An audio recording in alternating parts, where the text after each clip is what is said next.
दिल्ली में आज कांग्रेस के लिए भी बुरी खबर आई। 1984 के सिख विरोधी दंगों के केस में कांग्रेस के नेता सज्जन कुमार को अदालत ने दोषी करार दिया। जिस केस में सज्जन कुमार को दोषी पाया गया है वो सरस्वती विहार में 2 बेगुनाह सिखों की निर्मम हत्या का मामला है। अब 18 फरवरी को इस मामले में सज्जन कुमार को सजा सुनाई जाएगी। 40 साल पहले 1 नवंबर 1984 को दिल्ली के सरस्वती विहार में दंगाइयों की भीड़ ने घर में घुसकर जगजीत सिंह और उनके बेटे तरुणदीप सिंह की हत्या कर दी थी। उनके घर को आग के हवाले कर दिया था। हमला करने वाली भीड़ का नेतृत्व सज्जन कुमार कर रहे थे। सज्जन कुमार उस वक्त कांग्रेस के एमपी थे। पंजाबी बाग थाने में यह केस दर्ज कराया गया। केंद्र में नरेंद्र मोदी की सरकार बनने के बाद सिख विरोधी दंगों की जांच के लिए एसआईटी बनाई गई। एसआईटी जांच और गवाहों के बयानों के आधार पर कोर्ट में साबित हो गया कि सज्जन कुमार ने भीड़ को भड़काकर जगजीत सिंह और उनके बेटे तरुणदीप की हत्या करवाई। आज जब अदालत ने फैसला सुनाया उस वक्त सज्जन कुमार कोर्ट में मौजूद थे। सिख दंगों से जुड़े ज्यादातर केसेस के वकील एचएस फुल्का ने कहा भले ही इंसाफ होने में 40 साल लग गए, लेकिन उन्हें इस बात की खुशी है कि सच की जीत हुई। ये केस नजीर बनेगा। भले कोई कितना भी ताकतवर क्यों ना हो, अगर अपराध करेगा तो उसे सजा जरूर मिलेगी। आज सीबीआई कोर्ट के स्पेशल जज कावेरी बावेजा ने 1994 में 2 सिखों की हत्या के केस में सज्जन कुमार को दोषी माना। यह जसवंत सिंह और उनके बेटे तरनदीप सिंह की हत्या का केस है। अब 18 फरवरी को कोर्ट सजा का ऐलान करेगा।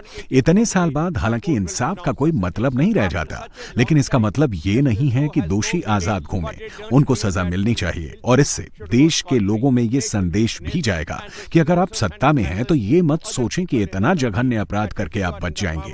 वो दिन आएगा जब आपको कानून का सामना करना पड़ेगा। इस पर बहुत सारे रिएक्शन भी आए। दिल्ली से गुरुद्वारा प्रबंध समिति के महासचिव जगदीश सिंह कहलो की बात आपको सुनाता हूं। उन्होंने सज्जन कुमार को दोषी ठहराए जाने पर प्रधानमंत्री नरेंद्र मोदी को धन्यवाद दिया।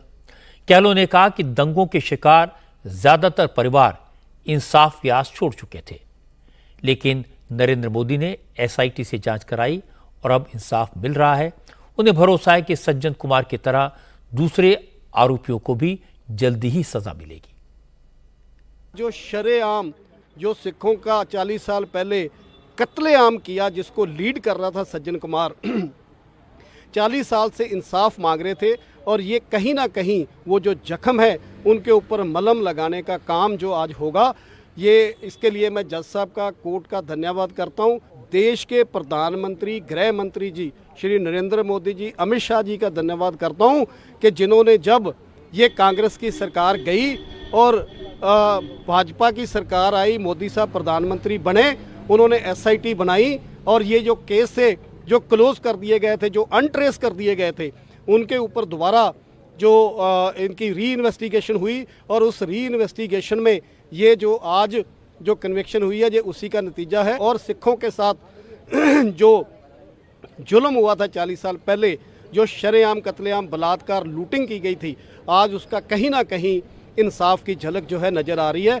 जगदीश टाइटलर जिसके खिलाफ भी चार्ज फ्रेम हुए और ट्रायल चल रहा है, मैं समझता हूँ कि उस केस में भी हमें जरूर इंसाफ मिलेगा। 1984 के दंगों के एक दूसरे मामले में सज्जन कुमार तिहाड़ जेल में हैं, उम्र कैद की सजा काट रहे हैं। अब उन्हें एक नए केस में सजा हुई है। ऐसे भी दर्जनों केस हैं, उनमें भी धीरे धीरे फैसला आएगा। सज्जन कुमार की उम्र अब 79 साल है। 40 साल पहले किए गए गुनाह की सजा उन्हें अब मिली है और अभी भी ये फैसला फाइनल नहीं है, क्योंकि लोअर कोर्ट के फैसले को ऊपरी अदालत में चैलेंज किया जाएगा। फिर फाइनल फैसला आने में कितना वक्त लगेगा कोई नहीं कह सकता। यह हमारे जुडिशियल सिस्टम की सबसे बड़ी प्रॉब्लम है। मैंने 1984 के सिख विरोधी दंगों के कहर को देखा है। जिंदा जले लोगों की लाशें देखी हैं, बच्चों की चीखें सुनी हैं, सिख भाइयों के घरों को जलते हुए देखा है। मैं उन सिख परिवारों के दर्द को महसूस कर सकता हूं। इसीलिए जब सिख विरोधी दंगों के किसी केस में फैसला आता है, किसी गुनहगार को सजा मिलती है, तो उन परिवारों को सुकून मिलता है जिनके अपने मारे गए थे। उम्मीद करनी चाहिए कि अब 1984 दंगों से जुड़े जितने भी केस हैं उनमें भी जल्दी से जल्दी सुनवाई पूरी होगी और इंसाफ का इंतजार खत्म होगा। लेकिन जैसे जैसे सिख विरोधी दंगों के केसेस में फैसले आएंगे वैसे वैसे कांग्रेस की मुश्किल बढ़ती जाएगी।